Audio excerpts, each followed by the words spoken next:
Hello, carpet cleaners. For those of you that don't know me, my name's John Williams. I am the CEO of a company called HEB, or Add to Grow Business, and we specialize in digital marketing for the carpet cleaning industry. We have worked with hundreds and hundreds of carpet cleaners across the USA and worldwide, and we continue to do so. Over the last 12 months alone, we've spent over $2 million on paid advertising for carpet cleaners. So we really know exactly what works, what doesn't. We've tested literally everything. And I personally believe there isn't another company on this planet that has spent as much as we have, that has done as much testing as we have, that has run as many carpet cleaning paid advertising campaigns as we have. I simply want to give back to the carpet cleaning community as much free value as I humanly can. So let's dive in. I just wanted to jump on here and give you kind of a little bit of an insight into why me, a British guy at the age of 37, all those years ago, decided to start a marketing agency that specializes in the carpet cleaning industry, and then went on to work with the hundreds of carpet cleaners across the USA, and just kind of give you a little bit of a backstory around that, because often, I talk to a lot of people and they're like, how the hell did you come to like the niche of carpet cleaning? And how did you come to start a business like this and come to work with all these carpet cleaners across America and across the world? So I just wanted to share my story with you guys, and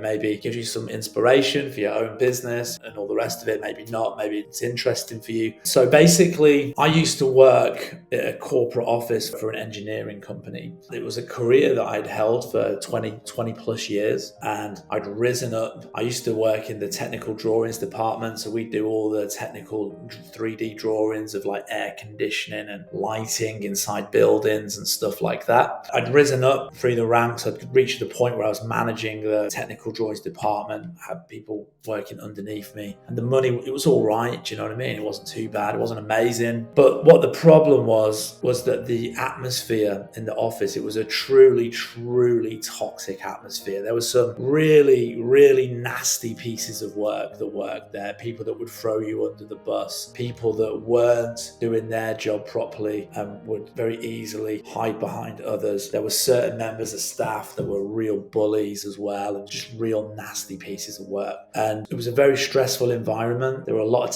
tight deadlines with millions of dollars riding on it. And the department that I worked for was the last kind of step in the chain, if you like. So we always had the short, if other people hadn't been pulling their weight, we always had the shortest amount of time at the end to try and turn it around. So there's a lot of pressure on my shoulders, a lot of stress, and it involved working with a lot of not very nice people as well. And I've worked for a few different companies in this industry, and it seems to be a pattern, that it wasn't just one particular company. It was like this in many places within this industry that I work for. And I used to hate it. It reached a point in my life where I used to dread going into work. I used to almost be having panic attacks. I used to be so anxious because, like I say, some of the lower level management and stuff could be quite abusive towards you, could be quite nasty. People put a lot of pressure onto you, and then when things didn't go right, they're very quick to blame you, even if it wasn't your fault. And I used to dread it. I used to absolutely dread it. And I quickly realized that, at the time I was 37, 38. I quickly realized, look, man, this is it for you, John, for the rest of your life. Do you know what I mean? This is going to be you till you retire, putting up with shit from people that you hate, dealing with all of this crap, earning average money, having to ask permission to take a day off, and being given just 20 days of annual leave and holidays a year, having to explain yourself if you feel ill or sick, and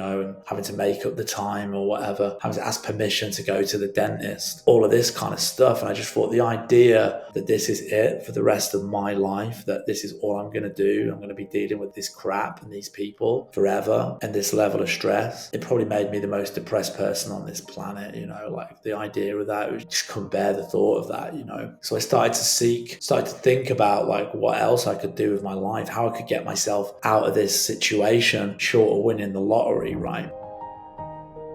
then if you're new to this channel, you're new to this content, you're new to us, and you'd like to find out how we can help your carpet cleaning business too, the scheduler link's in the comments, and so is the website and stuff like that. Check us out, schedule a call. We'd love to hop on with you, share the screen, pop the hood on our system. We'll literally show you everything during a 60-minute consultation, and you can make a decision if you want to try and figure this out for yourself, or B, if you would like to work with us directly, and we'll do it for you and help you to take your carpet cleaning business to the next level. And I just want to end on this one simple thing. What I realized as I've gone on this journey as well is that in the beginning it was really about me trying to change my life and trying to find that freedom and stuff. But as we've had more and more success, it's really blown me away how this program has been able to be so impactful on people's lives and have such an impact on their businesses, that it's actually given me like a real purpose in life to know that we're helping so many carpet cleaning business owners and we're having such an impact with our program. It means the world to me. It really, really does. And so this has really gone beyond just that personal freedom now. This is really what gets me out of bed now in the morning every day, helping as many carpet cleaners as possible. And I'm on a mission to try and help as many carpet cleaners as possible as well. So yeah, if you'd like to find out about working with us, hit us up, schedule a time. We'd love to meet you. We'd love to show you what we can do. No obligations, of course. So yeah, that's my story, and I'll see you on the next one. Cheers.